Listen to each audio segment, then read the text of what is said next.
not going to cut it. Good morning. Good morning. Thank you. Don't make me go all military on you. I will force happiness.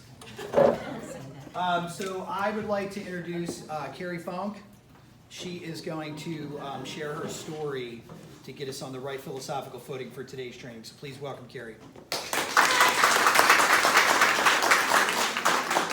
Good morning, everybody. Thank you so much for having me today. I wasn't sure what I was walking into when I got a message from Tammy that, hey, would you come speak to this class for us and kind of share your story. So for me, anytime I get the opportunity to talk about my daughter, I take it. And so you're stuck listening to me for a few minutes. And hopefully whatever I talk about today is helpful for you guys. I put together a few slides because I think it's helpful to see right up front kind of what our journey has looked like over the last, 11 years or so now. So like I said, my name's Carrie. Let me get just a show of hands here. How many of you guys have ever met somebody that you're like, oh, like they got it all going on, right? They got the husband, they got the beautiful wife, they got the family, the nice house. Anybody met people like that, right? Okay.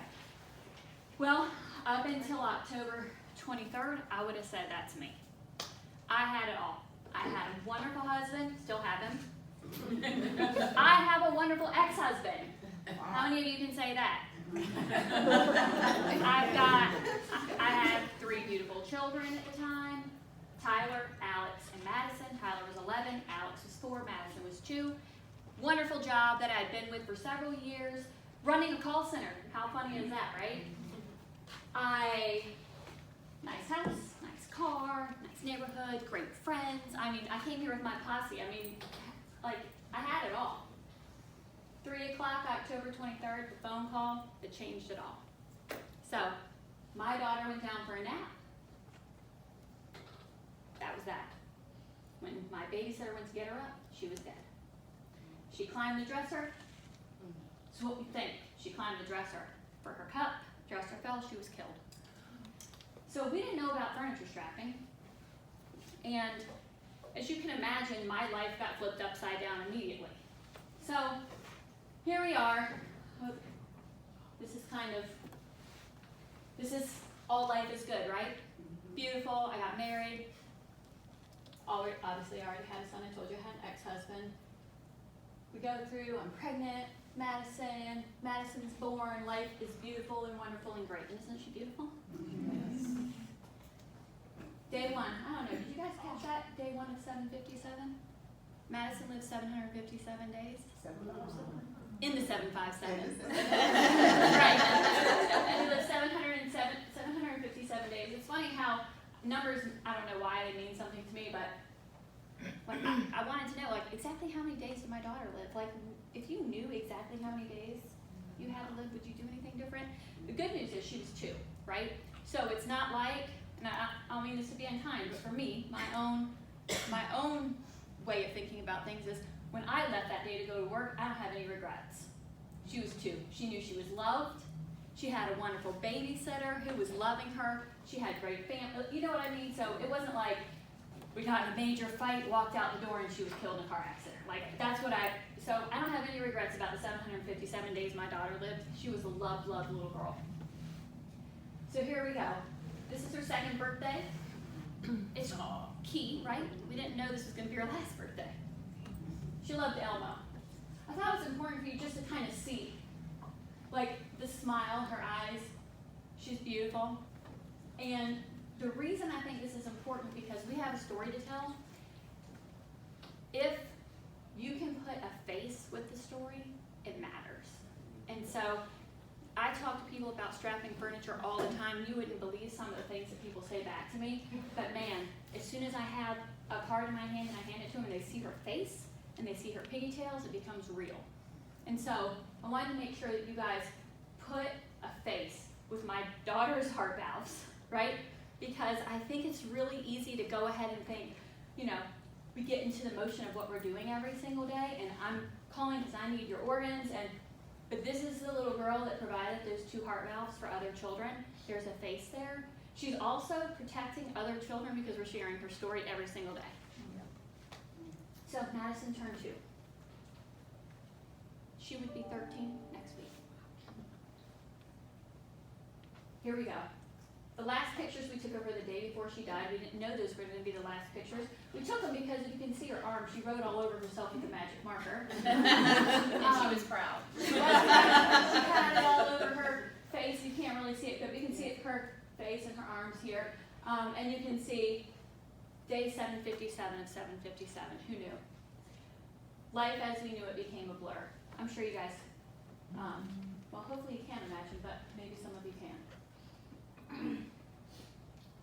Here's where things changed for me. So for me, and I think it's critical for you guys to understand, there's a lot of support out there for folks, right? There's compassionate friends, there's piece by piece for my children. None of that worked for me. It's just the way that it is. I'm in a position at work, I'm in a position at home. I'm the person who's the strong one, I'm the one taking care of it. I'm just gonna tell you, for me, there wasn't a lot of time for me to mourn, grieve. So, LifeNet Health ended up being that for me. LifeNet Health gave me a place to feel like, okay, there's other donor families. One of my really good friends I met at the tree lighting ceremony. Her daughter's an organ donor. Our daughters died about a week apart, probably. And I can remember listening to the news right after my daughter died. And I heard the story of her daughter drowned. She didn't die immediately. She went to the hospital. And I can remember thinking, please God, don't let this woman go through what I'm going through. Who knew that 15 months later we'd meet at the tree lighting ceremony here? We're friends today. We will always be friends. We're connected through LifeNet. So I love her. Her name's Hillary West. Her daughter drowned when she was 2. And we appreciate the fact that LifeNet connected us as friends. My daughter was an organ donor. She's got heart valves were donated. Texas Children's Hospital, University of South Alabama, Children's and Women's Hospital, where the heart valves went. Nothing excited me more. I hate to say this because it sounds weird, right? But I got a phone call from LifeNet saying, hey, your daughter's organs have been placed. February 13th, 2008, the day before Valentine's Day. Like, how appropriate is that, right? Heart valves for Valentine's Day. One of the things I was talking about before I got in here with Peter was, like, organ donation. My mom's a NICU nurse, right? So I know about organ donation. I'm an organ donor. I never thought I would have to make a decision to donate my child's organs. It never even occurred to me to say no, by the way. Maybe that's just shock, I don't know. It never occurred for me to say no, but I think about that and kind of what it means in the bigger picture. And what I've always thought about is, for us, like, my daughter was dead. There was nothing we could do about that. Her organs were going to be donated. Hopefully they were going to make a difference. The work that LifeNet did to ensure that I was communicated with every step of the way was key. Like, you cannot downplay that. That phone call was critical. It made me feel like, okay, Madison lives on. And I love that LifeNet did things like say, hey, Carrie, this family is not going to reach out to you. They probably won't reach out to you. They are going to feel terrible that your daughter saved their kid's life, right? And frankly, I probably feel the same way, because in the moments where we weren't sure if she was dead or not, we were praying, God, please save our daughter. But there was 2 other families, and their prayers were, my kid needs to live, and I know that means somebody else's kid has to die. And in order for healthy heart valves to go to kids, it has to be something like a tragic accident. I mean, I've thought about all these things, right? So I can't imagine, I think about the other families all the time and how they have to think through what their prayers are. I'm grateful my daughter was able to help those other kids. Here's what we're doing. So I thought about, okay, I'm a regular mom. I have an 11-year-old, I've got a 4-year-old. I work outside at home. I'm involved in things. My kids get shots. They go to the doctor. They're all these things I'm supposed to do. They are in car seats, like, you name it. I never knew you should strap your furniture to the wall. Never. I never heard of it before in my life. Because I would have done what I was told, right? And I had to believe, like, if I didn't strap my furniture and I didn't know about it, how many other regular folks out there don't know that your furniture ought to be strapped to the wall? I mean, unless you live in California and you know about it because your house shakes from the earth shaking all the time, right? Or unless you've had a near miss, right? So no one that I talked to had heard about strapping your furniture. And even today, I talk to people all the time that have not heard about strapping your furniture to the wall. Even after IKEA is in the news, people still don't know about strapping your furniture to the wall, right? And so I felt like we needed to figure out how to get our message out, which is very, very simple. We don't sell anything. We're not trying to raise money for anything. It's simply telling our story and saying, hey, in your home, you have furniture. If you have kids ever visit, or you have children, or you have grandchildren, or you have nieces or nephews, whatever the case may be, think about strapping your furniture to the wall. Because instantly, our lives were changed. And 50,000 children every single year in the United States of America go to the emergency room for furniture tip-over accidents. The reason it doesn't get the press that we think it needs to get is because only 2 children every single month die from furniture tip-over. Well, that's 2 children every single month that we could prevent from dying from furniture tip-over, right? So Maddie's message is here really just to share our story, figure out how do we get the message out there. Furniture strapping is super cheap. You can strap a piece of furniture for $1.25. So, I mean, less than it costs to drink a soda every single day. There's our website.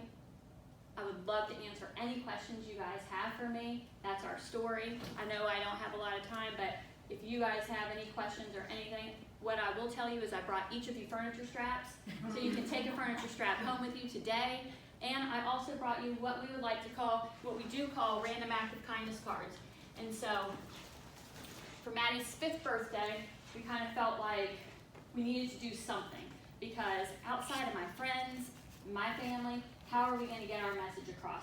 So we made these random act of kindness cards. And so essentially, when you do a random act of kindness, you leave this behind. And this was my way of saying, okay, how do I get the message out beyond people that I would generally come in contact with?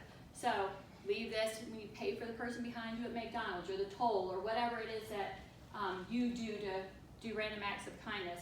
Erica loves to put money in Redbox and leave Ziploc bags with this card, you know, laying around the city. So I brought random act of kindness cards. I would love for you guys to share our story on your Facebook pages. Would love for you to all commit to doing a random act of kindness in Maddie's honor. Her birthday, she would be 13, turning next week. So thank you so much.